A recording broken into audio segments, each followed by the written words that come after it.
Hey, so I realize I probably look like a right hot mess right now, but today isn't about looking good. Today I am starting my Accutane vlog. So my name is Stephanie, and as you can see I have pretty bad acne, which is why I've decided to go on Accutane. If you don't know what Accutane is, it's pretty much the last resort drug when it comes to acne sufferers. As you can see, my skin isn't very good. Hence why I'm taking it. I should probably note that this isn't actually my first week. I am moving into my second week of Accutane. I did film a video on my first week, but I didn't think it held enough information that was accurate, and I wanted to try filming again. A week ago my skin didn't actually look like this. It was a lot calmer. I still had like a couple of cysts, but nothing like that engulfed my entire chin. This is really painful. If you know anything about Accutane, it does cause an initial flare-up when you start taking it, and I think that is what this is. I'll just give you a little rundown on the drug of Accutane. It's actually containing a chemical called Isotretinoin, which your liver produces in small amounts, which helps control the sebum and the oils in your skin, which also affects how prone you are to acne. The drug Isotretinoin that you're given in the capsules is synthetically produced, and what it's going to do is it's going to dry up your pores, it's going to stop your skin from producing oil over a course of about 6 months. So just be aware that this is by no means a quick fix treatment to one pimple. This is like severe stuff. And as you may or may not know, it has some pretty serious side effects, which I'll talk about later. So if you're looking to go on Accutane, I'd consider consulting your GP or your dermatologist.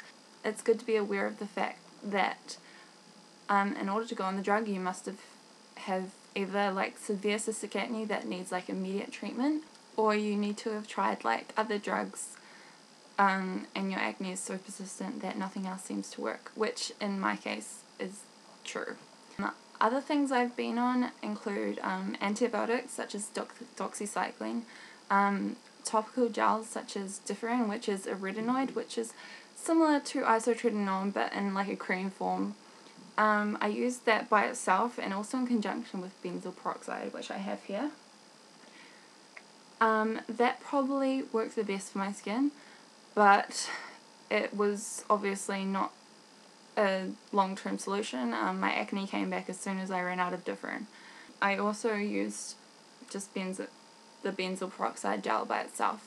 If you have moderate acne, it'd probably help a lot more than it did with me, but I was still getting cysts and it wasn't comfortable and it was quite painful. Other things I've used are the contraceptive pill, the combined pill, which is supposed to help control your hormones and which can sometimes affect your acne.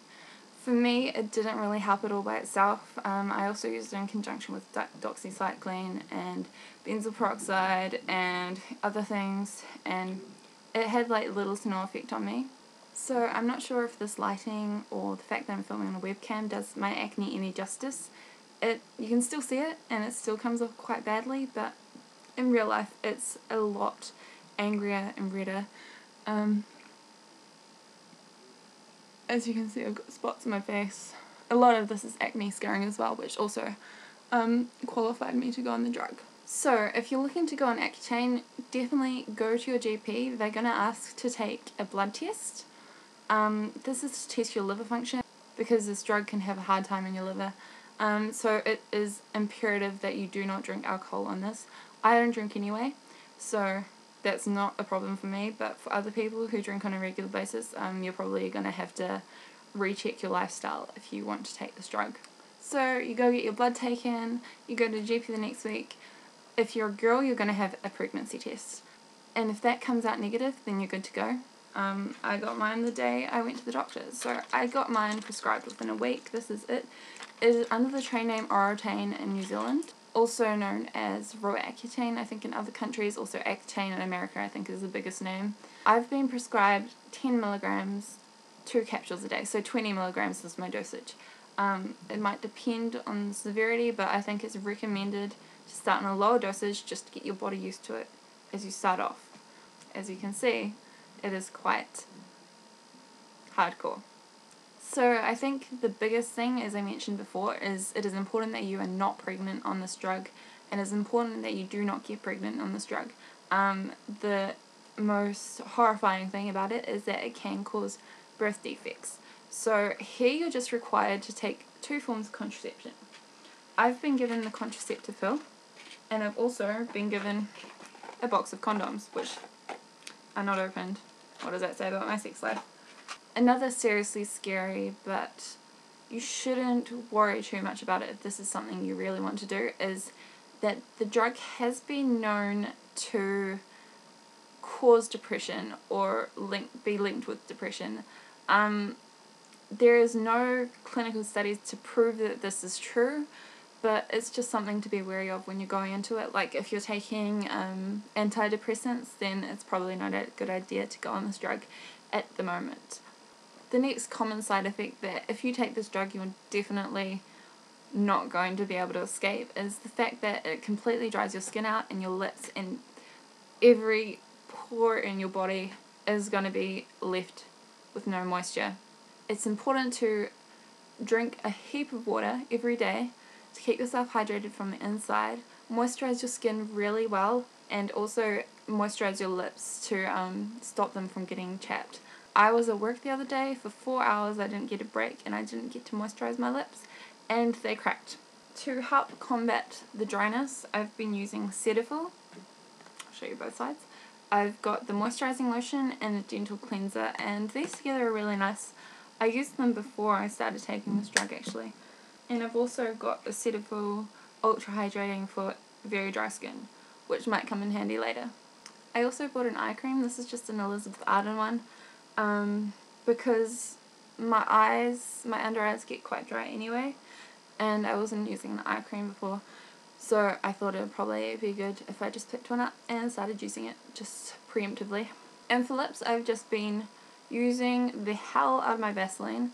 I also have some Lucas Pawpaw ointment and a smaller tub of Vaseline just to carry around with me.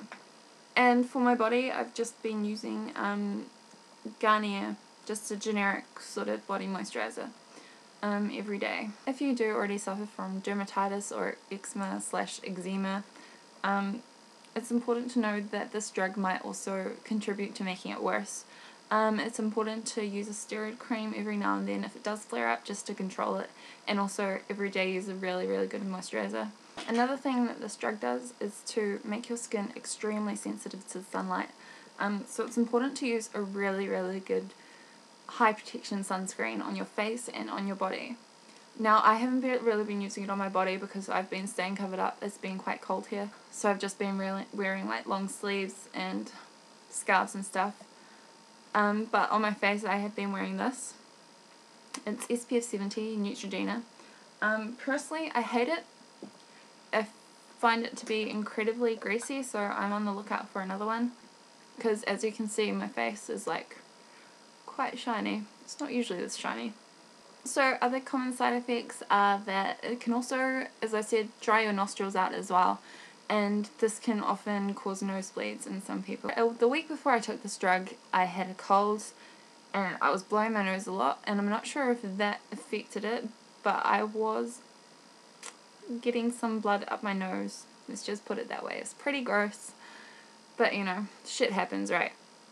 Some other side effects, a little bit less common, include tiredness, muscle soreness, which I think I'm already feeling, I'm not gonna lie, and sometimes headaches and mood changes. If any one of those happen, I think it's really important that you consult your doctor right away.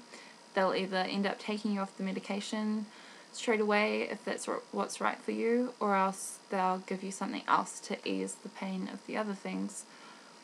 When it comes to makeup, if you're a girl and or a guy and you're incredibly sensitive about your skin, I've been told I can wear makeup from my GP. She doesn't think it's going to affect me much. I'm in an industry where I talk to customers every single day, and if makeup is going to help build my confidence a little bit, then so be it.